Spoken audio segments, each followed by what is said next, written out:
in this capitalistic society, it will only take you to exhaustion or collapse. And that's where we're at now. Right now, you're looking at almost $4 for a gallon of gas. You know, we have issues. That's because the government getting that PPP Yeah. Well, it's not only that. Look, the government has a printing press that can go endlessly. Yeah, but now, yeah. But the point I'm trying to make is that right now, you're talking about in New York, what's the average rental for a one-bedroom apartment in New York? The city, forget about at least 15. So, all right, so probably more than that. So what I'm trying to say is that the basic needs of people is food, clothing, and shelter. And for the youth, you cannot leave them in ignorance. So all of this, you know, this melange about Apple and Google and, you know, the NFL. The NFL used to be a non-profit corporation. I mean, you know, I don't. What was the last two? It's like Super Bowl, whatever. I don't even watch it. I don't even watch it anymore. I don't pay any attention to it. Again, what it is, as you were saying earlier, the power structure wants to divide you and give you bread and circus. So now, if your music is a part of the circus, it's the same thing with the NFL or the NBA or the NHL, and you are not doving your energies in regards of bringing the people up to where they have their basic needs answered, free health care or adequate health care, or you know, or good education. You know, I have to say this. When I went to CUNY, I was in the SEEK program. I came out 4 years of college. I didn't have any debt. Now, what you get a 4-year college degree and you're gonna be working down at Red Lobster, so talking about shrimp scampi. I mean, come on.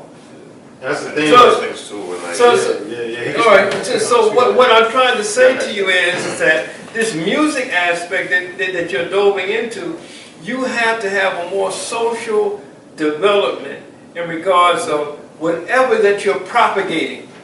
If real rappers not trying to hear politics though, bro. Like they don't care about that. Like all they care about is killing each other. Who are you talking about? And we brothers, just like the drill rappers in general. Again, Chirac drill rappers, it takes the right person to get their attention to deliver the right. All right, and you can't say that in Chicago. And that's the hardest thing. For example, like when crazy shit's happening and they're blaming shit on gangs, right? Anyone's talking about, oh, gangs doing this, they're fighting each other. Then out of nowhere, you'll see two gang members that always do it, come together, holding hands, and then there's no more talk about the gang shit because it wasn't really gang shit. Because two people came out that spoke the same language of these people, delivered the message how it was supposed to be delivered, and they understood, and then they followed suit. So now you're not taking the time to take people from these separate walks of life and have them deliver the same message so that everybody can be delivered the same message in all walks of life at the same time. And that's what we're not doing. That's what we're ignoring. We have people like you. We have people like you who have the knowledge, who can only talk to a group, who only a certain group want to receive a certain message. But we have to be able to pluck everybody out, one from each group, and be like, can we all agree on this? Yes, let's go back to our parties and deliver this message. I agree with to listen. No, that's what I mean. That's how you listen when somebody who you can relate to delivers that message, which is going back to the OG thing, how the OGs got locked up and didn't deliver the message. I agree. Bro right here said, hold on. Like bro right here said, right? Let me say something. Bro right here said, at the end of the day, people need their basic needs met. And the way that people, like now, they view TikTok or this platform or music or this, whatever that it is, not even being a consumer, but now you've got people who spend all their time posting videos, recording themselves because they want to be a creator for these platforms because they think maybe they'll make $1 off it. They're giving something absolutely worthless in terms of social content to these platforms. Same thing with music, same thing with whatever that it is. Something that's absolutely worthless, that has no value in the bigger scheme of things. You know what I'm saying? It's not socially conscious, it doesn't have any value in time. So the result of what y'all have now all of you are living in the era of the counter-revolution. You know, in regards to the media that you depend on, the clothes that you wear, everything that you consume. So how do you break this chain? Again, I say as a person who was in a revolutionary movement, not only do you have to have a moral aspect to your compass, it has to be a spiritual aspect to your compass. And it cannot be something that's based on a fallacy, white Jesus or the prosperity preaching, or all of this stuff is gobbledygook. It's something that does not go to the basic needs of a society. A society, as I said, you cannot define yourself by what you consume rather than what you produce. Wait, real quick, Rob, down before you.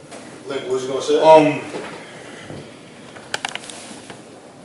I agree with Dougie to a point. The thing is, there's not enough people like a Tom, like a Dougie, like a Ramadan.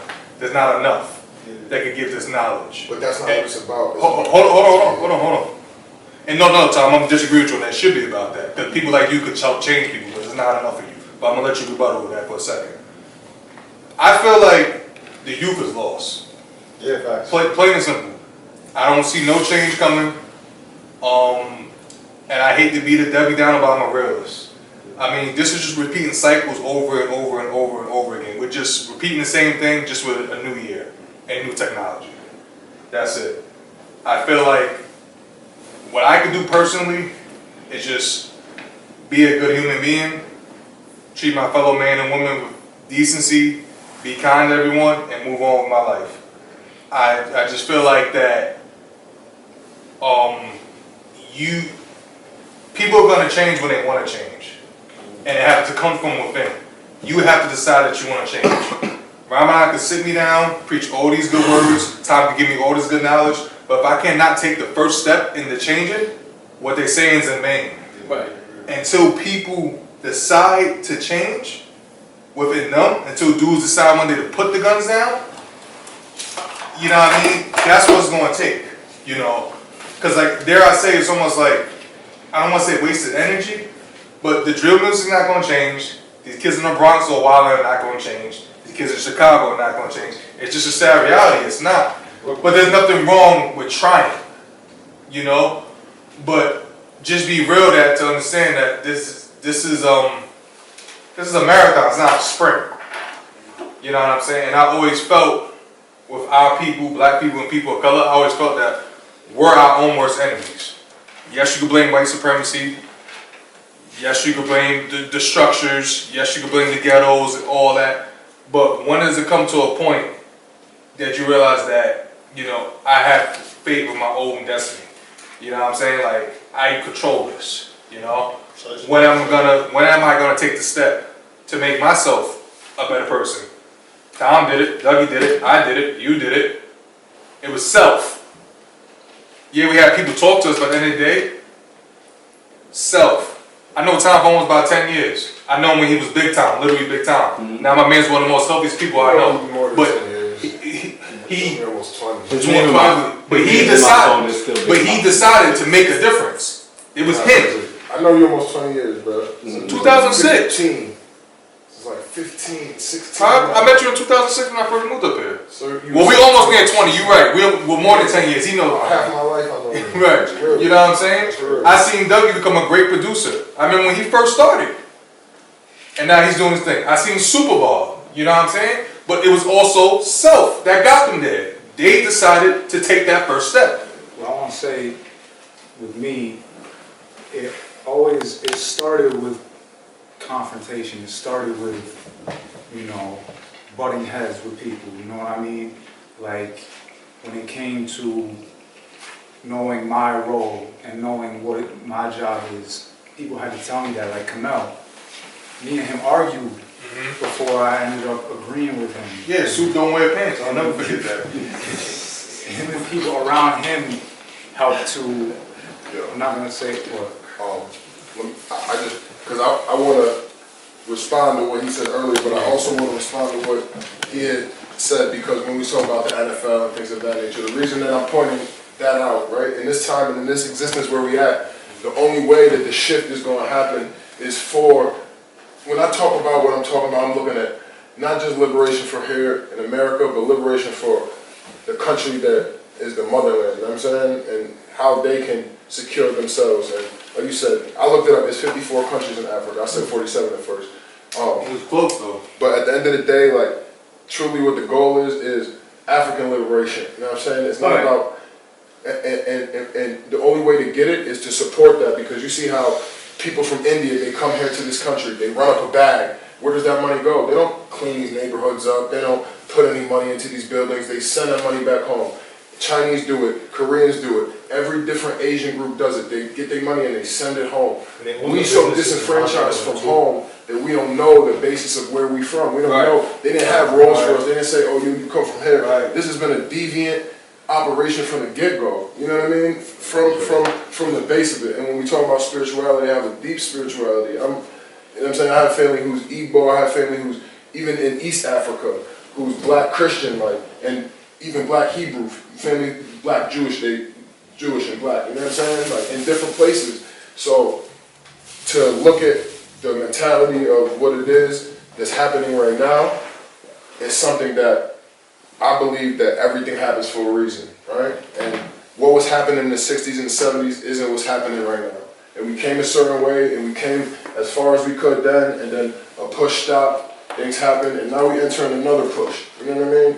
And with that, the goal of it is for people to gain realization of who they are and who they really, where we really come from. Stop telling the same story about what we were when we got here, who we were before we got here, you know what I mean? And that we didn't hate each other, and there was ages of enlightenment where we worked together. It didn't matter about where you were in the country or on a continent, and saying what country or what tribe or whatever you came from. That you had peace amongst one another and you would work together and there wasn't deviance. So that energy is reclaiming itself and it's coming back prominent, you know what I mean? But it's only being talked about in certain circles. And for us, it's something that we late to the party because we held away from these resources and accessing these things. When you talk about needing our basic needs, yes, our basic needs have to get met. And if they don't get met, guess what? We got to go out and get them in any way, shape, or form, because we taught by any means necessary. And as men, we see our mothers go do it. We see the struggle that goes on. If a father is present, and we do have a mentor or a role model that is present in our life that can refine us or that can help to put us on the right path and help to give us direction, and that's a beautiful thing. But a lot of people don't have that because, as we said, they've been incarcerated. And their mentality is, yo, you got to do what you got to do. You know what I mean? And so that mentality has become one that's just ingrained in the society. We see it in movies, we see it in black culture and TV, we see it from back in the 90s to now. And it's worse because of social media. So you see what people do for clout, what people do for fame to get talked about. Now it's about, like you said, who got the most bodies. Why? Because then you'll get some status and people will put you on. You know what I mean? You got to be the shooter for the big guy before he gives you any love. That's what it is. That's how you're going to get your money. That's how you're going to get your status. That's how you're going to get your whatever. That's what their mindset is. That's what their mentality is. And until that thing can shift and we can level the playing field a little bit, which I see it being worked in so many different ways, but we also divide it in so many different ways. Whether it's by the base of our religion, whether it's by the culture that we play into, whether, oh, I don't like this because it's too much this, or whether it's just the humanisms that we play against each other with, you know what I mean? The only thing that divides us is our mind. Everything else we use is in common. We need to breathe, we need to eat, we need to sleep, we need light, we need air, we need all of these things in common, and the only thing that divides us is our mind. The way that we think, what we think. You know what I'm saying? When we realize we're all reflections of one another, that's why grass grow together good, that's why trees grow together good. They're participating in the same thing at once. They're not trying to take away from each other and block each other's shine or block each other's light. You know what I mean? And when we get our nature back and when we realize who we are, that's what it is. It's realizing what our ancestors knew. You know what I'm saying? Because that's what we forgot. That's what we lived by. That's the code that we had intrinsically that was written in our DNA. That's still there, but because of all these ramifications of spiritual and psychological warfare, it's not the same thing as what it really is. You got plenty of healers, plenty of shamans in the hood, plenty of people who's tapped in, and they just don't have the ability to access that. And when that energy gets, what happens? You know what I mean? That's going to explode. Then they become the #1 shooter or the biggest hustler or the most deviant energy. Comes from that. You see that, I saw in this documentary, they said Charlie Chaplin and Hitler were born in the same year. You know what I mean? Yo, speaking of that demon energy, not to cut you off,